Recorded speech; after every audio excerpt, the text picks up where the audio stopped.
Hey guys, Ognajteff here, and welcome back to another episode of our Road to the Old Kingdom Minecraft Civilization Challenge, where we're building up Egypt. Specifically, last episode, we built up this temple complex to the god Wadjet, and as you can see in between, I've sort of added in a few extra bookshelves and a few other little touches here. But this episode, we are focusing instead on the concept of cultural drift and sort of change, because I didn't actually build up anything in this area in between episodes like I usually do. Instead, that's actually going to be the focus of the episode instead. As people come along this corridor here from the outside world, culture begins to expand, trade continues, and we're sort of going to be developing a brand new neighborhood based off of these new arrivals. But first, let's focus just over here, and we're going to be building up one last little beacon of the local culture, and that is a weaving setup behind the Temple of Neith. So as you can see, I got my shulker bark box here, and I already got a couple bits of wood marking where I'm doing here on the ground. So, with that said, what say we get a few things done here, and let's work away here, and I'll cut right back when it's all done. And there we go, we are back, and the weaver area is done. You can see we got our looms here, and nope, I left a thing in the corner. There we go, we got our looms here, we got some yarn being spun into the, or wool being spun into yarn. Ooh, my. Oof. And then we got our little chest here full of stuff, and with that, let's say we then turn around into the silo area in behind here, which we'll use to sort of store, well, grain, specifically for a sheep farm that we're going to build here.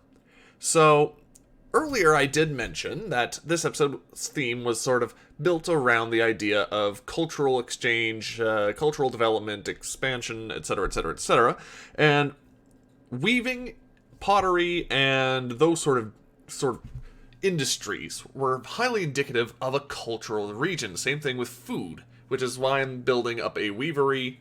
Later on, we'll be building a pottery, and then we're building up this sort of storage, sort of granary. That's the word, not a silo, granary. Speaking of, 1, 2, and 3. There we go. Granary is completed, so let us head inside, take a look around. The top actually has a really nice view, and let me just explain what the sort of basis of what I'm saying was. So, when it comes to cultural artifacts, the most common and what we tend to use to date ancient Egypt is pottery and lithics. However, clothing is just as much as an important indicator of culture and cultural expression on an individual level. Same thing with food. These things are more personable. Anyone can use a tool, but what they wear and what they eat is personal to them. So, having said that, having this weavery setup is sort of a way of expressing the local culture as well as industry in the region. And the thing with this episode is we are officially transitioning from this Maadi-Buto culture that we've been sort of holding on to into a different culture, that being Naqada II, which will have now expanded into this region. So, skipping on ahead a little bit here, we've actually finished the main enclosure pretty much, just got a few more fence posts to put, and plus do some lighting and a couple other little things as we sort of set up the sheep pens here. Anyway, let me just explain a little bit about what Egyptians actually wore. So, just skipping on ahead a little bit here, we actually did get a sheep just walk in on us, but I'm getting distracted. Back to the point at hand. So, Egyptians would have tended to wear linen and or wool, depending on sort of when, where they were, and sort of what resources were available. So, linens tended to be woven from the flax plant, which they could grow up and down the length of the entire Nile. Meanwhile, wool would have been collected from sheep and goats, and used to just keep a person warm at night and simple and clear during the day. So a lot of their clothes would have just been plain white and or some other light color to sort of ward off the intense heat of the sun during the daylight hours and keep them free from all that sort of terrible UV radiation. Grr. I'm a basement dweller. I do not like my UV radiation. Anyway, now it's time to start looking for sheep, speaking of. And ooh, is that a sheep? Oh yeah, I forgot we had the pandas here. And yep, there's the other one. Okay, so, is it just the one? I thought there was 2 sheep here. Maybe that was the other one that just stumbled. Ow! ow, ah, hey, okay, okay. Ow, ow, okay. I am really bungling this up, oh. And there, oh. Alright, where was I? Oh yeah, sheep, follow me, let's get to the enclosure before I get myself killed. Ugh. Lord. Okay, come on. Follow me, follow me. Come on, come on. Okay, just a few more steps. Good Lord. There... Oh wait, I have leads. I could be doing this so much easier. Oh well. Well. And boom! Parrots and the bats. There we go, we got ourselves a baby sheep. Alright, and let's go see if we can't find the gray one that we had over in this area. Okay, the sheep should be somewhere over here, I hope. Yeah, he seems to be reading a sign. Come along, sheep. Come here. I have something better for you to be reading. Come now. Come on. Yes, there we go. Just follow me all the way back to the sheep pen. Okay, come on. This way. Almost done. That's right. Just a few more quick steps. And free. I'm free. I'm done. Okay. Now I just gotta go a couple more things and this entire area is done. So, whew. Sheep secure. I'm going to bed. So as I just placed the last little bits of decorations here, I'd just like to say, job done, yay, but just as importantly for the world of the living was the linens later on that the Egyptians would use to wrap the dead, and that would also sort of be made at these weaveries, and then used by morticians to wrap the bodies of the dead and then place into the soil and create mummies, everyone's favorite topic, which we'll cover a little bit more later on in the series. But for now, let's meet Nicole in the market, and we have a few things to discuss about pottery. So, Nicole, can you explain the difference between Naqada I and Naqada II pottery for me, please?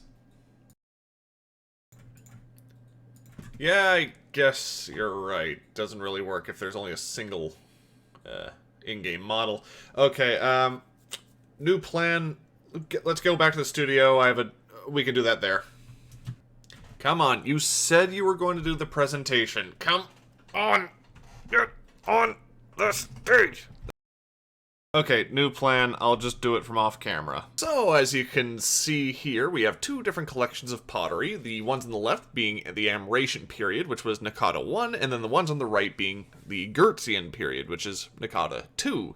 So, the ones on the left you can see has a heavy lean towards the famous and iconic blacktop pottery, which started in the Badrian period of Upper Egypt, which preceded Naqada, and then continued on through Naqada I, which was when it was at its peak, and then continued a little bit into Naqada II before disappearing by Naqada III.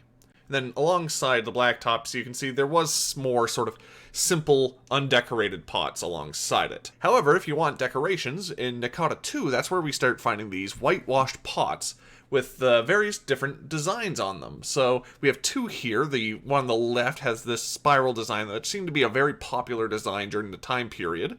And then the one on the right, we seem to have some form of bark or other form of reed raft.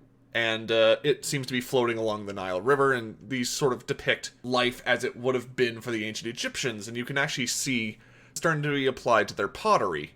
And if you please take a look to the screen here, you'll see we have these two maps. The first one shows the range of Maadi-Buto culture in the north and Naqada I in the south, with their time ranges being equivalent. However, next slide, suddenly we have Naqada II explode northwards, and you can see Lower Egyptian culture gets really mixed in there, and sort of becomes a hybrid culture in the north, separate from the more singular Naqada culture in the south. So with that being said, let's give a quick example of there we go, a Maadi-Buto pot. You can see the design itself is actually rather complex, more reminiscent of something you'd see out of Mesopotamia. And then you'll also see this sort of design in Naqada III, implying that this sort of design would influence farther south, but the actual design and makeup of it is actually rather plain, and that is because the northern people of Egypt didn't tend to decorate their pots. You okay there, Nicole? Well, you did well enough, so let's say you can have the rest of the day off and I'll go build the clay pit. Yeah, really, really. Have fun.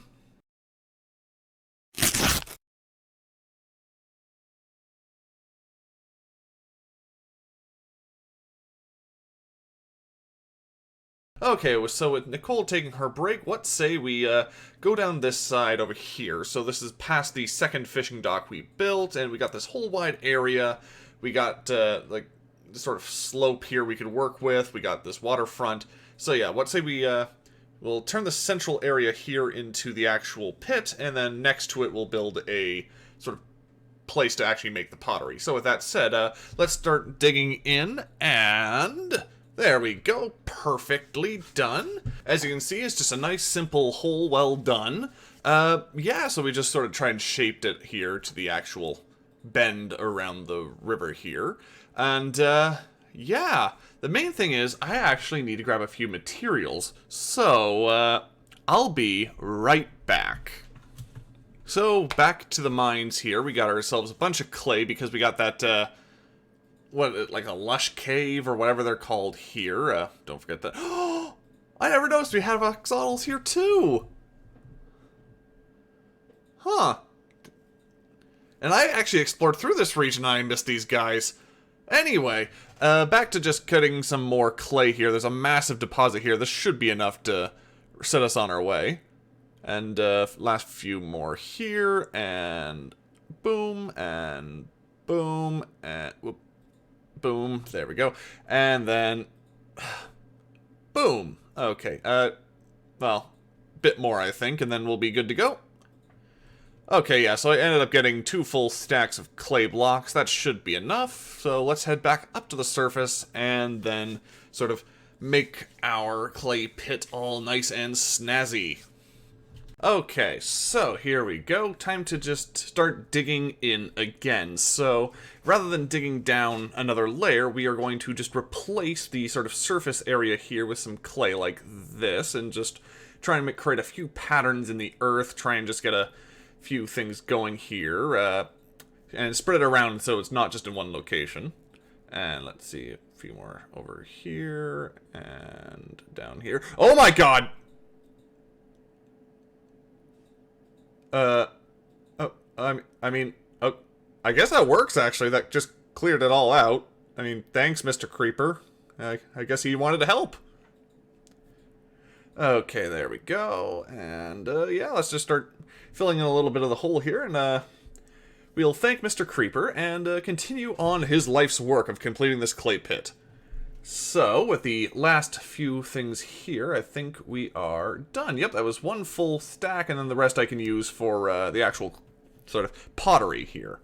Let's see, speaking of, this might be a little dangerous for the local children, so maybe I might want to put a fence up or something around here, so that way when the workers are down here gathering up the clay and bringing it up here to work with, you don't have children suddenly falling down the sides and screaming and making a big fuss. So, what say we get the sides clear and the fence up. Here we go, and last few, done. Alright, so I guess next up is the actual, well, lighting first, but then the actual clay, sort of, not clay pit, the potter's workshop itself. There we go, digging in over here. We're going to use sort of the same housing style that we've used sort of for my main house, Nicole's house, and a few of the others around here. And then, yeah, turn that sort of style into an actual workplace. And here we go, we got ourselves our completed workshop.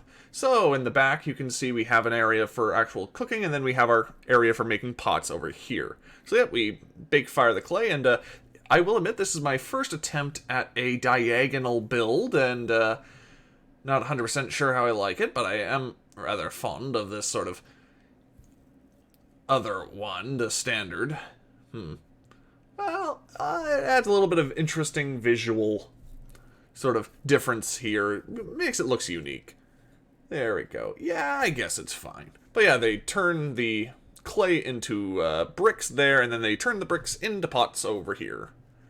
So with that said, let's just sort of do the last couple finishing touches here. Just get like the path all good, make sure everything collected up over there, bring And, yeah, I guess the only thing left is to add sort of an arched gate, then, unless I'm mistaking. Yeah, this area looks fine. Yeah, let's get the arched gate up, and then we can move on to the next area.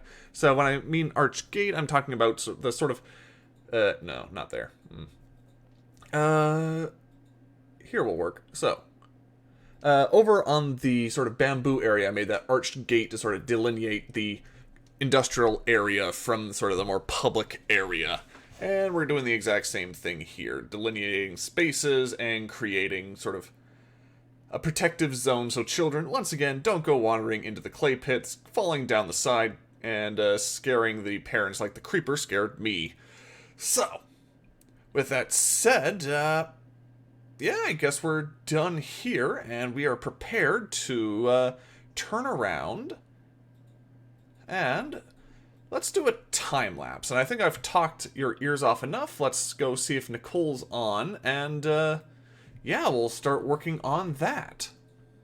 Okay, so I've waited for Nicole, so I've put down some of these sort of just areas for frames. That's the word, frames. I framed the area here, and we're just waiting for Nicole to arrive, and oh, there she is. Perfect. Okay, so I'll go grab her, and then we can go start the time lapse here.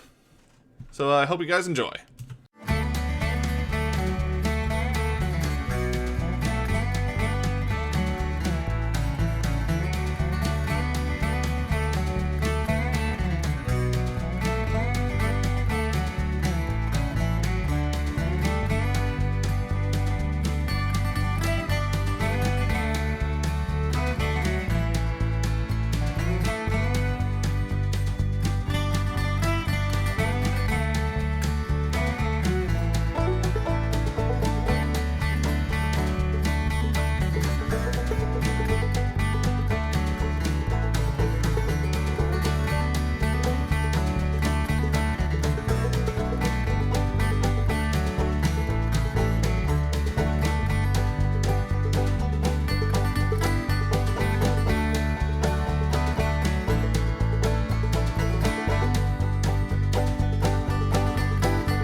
One.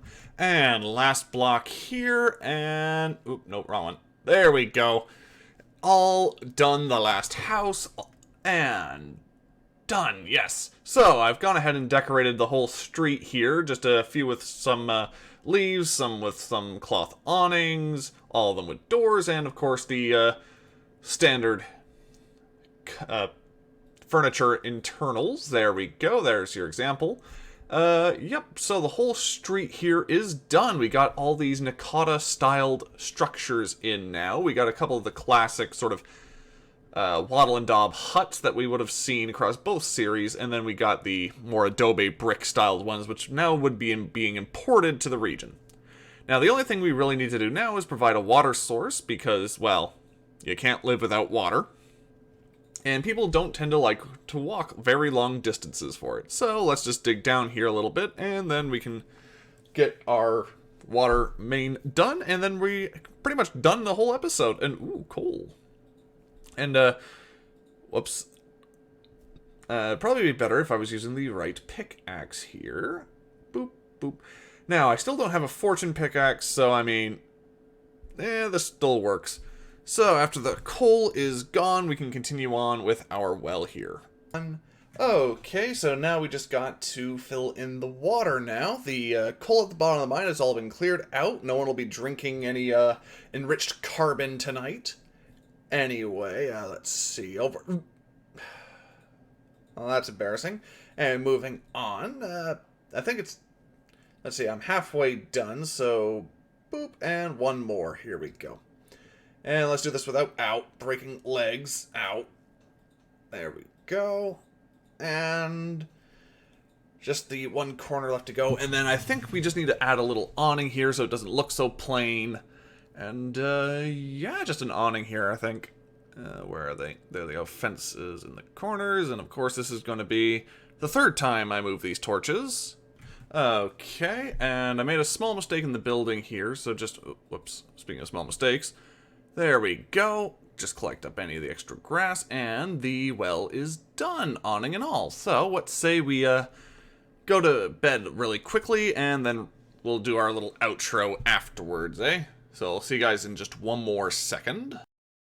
Okay, I am back. There we go. We can see it all in the full glory of the light. Hello there, Mr. Trader. But, unfortunately, we have now sort of reached our little end date, so... Unfortunately, that'll be all for this episode. Thank you guys all for watching. We were pretty busy. We built up 2 different industries plus an entire new neighborhood right here. And, yeah, I hope you guys all enjoyed. This has been Ognajteff, and I guess I'll see you guys all next time on our Road to the Old Kingdom Minecraft Civilization Challenge. See you guys then.